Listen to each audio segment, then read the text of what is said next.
Hi everyone, it's Miss Brenner. I'm here to go over our 9th grade language arts week 3 agenda. So I hope that you are all doing well and staying happy and healthy. And I just want to go over some of the things that we've already talked about, like due dates and stuff like that, but also to explain some of the assignments for this week. So firstly, we watch this video so that way we can go over the agenda of all the activities we will be doing throughout the week. You need to complete all activities for the week in accordance with the assigned due dates. The agenda is posted on Monday at 8 a.m.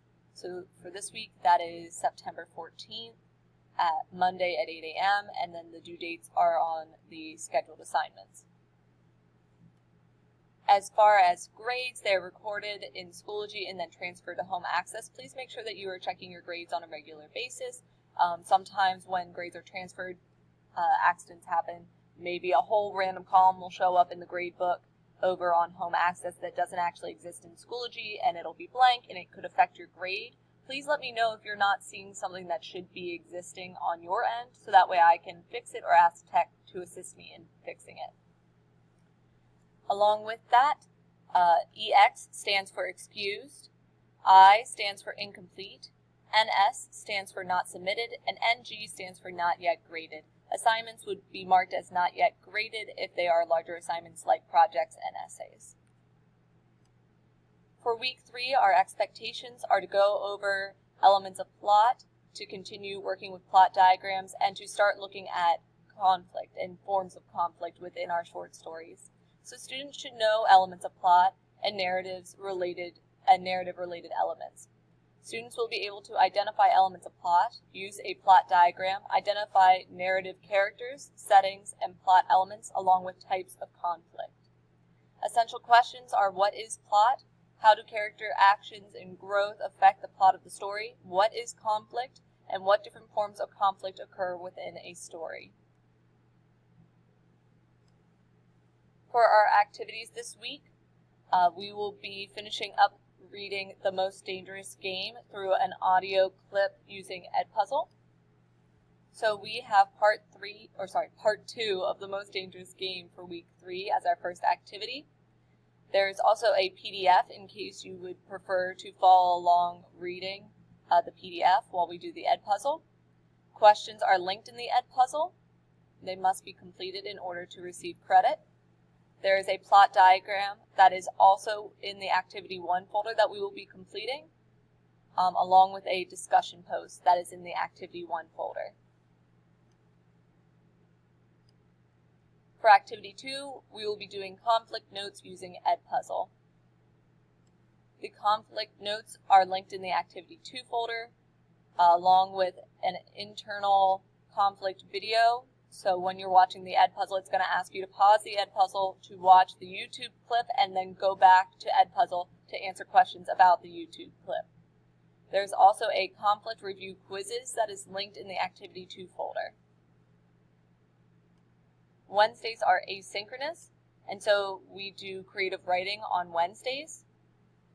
This Wednesday, we have 4 different writing prompt options. You are to complete 1 writing prompt with 10 sentences minimum or more.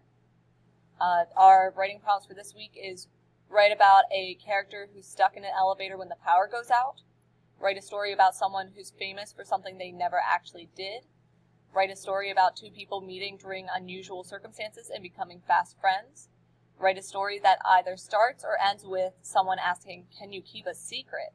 So these are our different writing prompts for this asynchronous Wednesday. Along with that, with your parents' permission, I get a lot of my writing prompts from a linked writing prompt source that is in the Wednesday writing prompt document. You can use that link, and it is a writing competition. Their writing prompts may be different for the week that we are currently in. You are welcome to use any of their writing prompts that for that specific week, and then you would just copy and paste your writing and the prompt into this. And then you can also join the competition. Do realize that the competition, you could win a cash prize. Therefore, you do need parent permission to be part of the competition. But I thought that might interest some of you, since I know some of you are really avid writers. So ask your parents' permission first, but this could be linked to a writing competition. Activity 3 is audio, short story, and questions. We're going to be starting a new short story through Edpuzzle that is called The Landlady. For Activity 3, we have parts 1 and 2 of The Landlady by Rodal that we will be listening and answering questions to. There is also a plot diagram and discussion that is linked in the Activity 4 folder.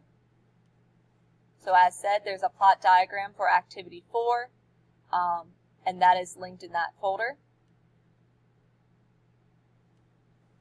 Activity 5 is the audio short story writing prompt.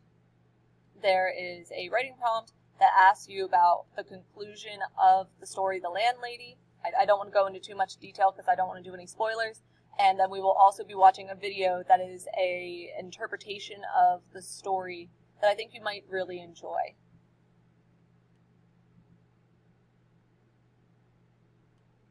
And then, as always, there are review resources. If a student needs extra support in grammatical learning and vocabulary, we have our vocabulary.com and IXL classrooms. I recommend that you log in through Clever since it will remember your information.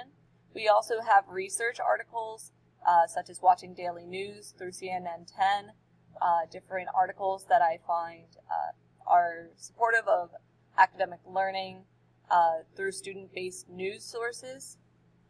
And we also read for 15 minutes every day to complete our steps, having a total of 150 minutes a week. This week we will not be doing a discussion. We will continue our discussion next week of your silent reading, so just keep that in mind. Alrighty guys, that is our week 3 agenda. I hope that you all stay happy and healthy, and I can't wait to see you in person or on hybrid. Have a great day. Bye.